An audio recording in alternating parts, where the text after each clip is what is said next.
How to manage who can see your following list on TikTok. Now, hello guys, in today's video I'm gonna show you how to manage it easy and quick. First, open TikTok now and then click on your profile here. Now click these three lines and after that click this one, privacy, and then click this one, following list.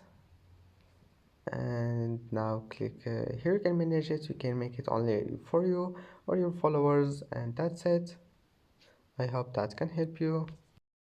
And that's it for today's video. If you like this video, please don't forget to like and don't forget to subscribe, and thank you for watching this video until the end, and see you in the next video.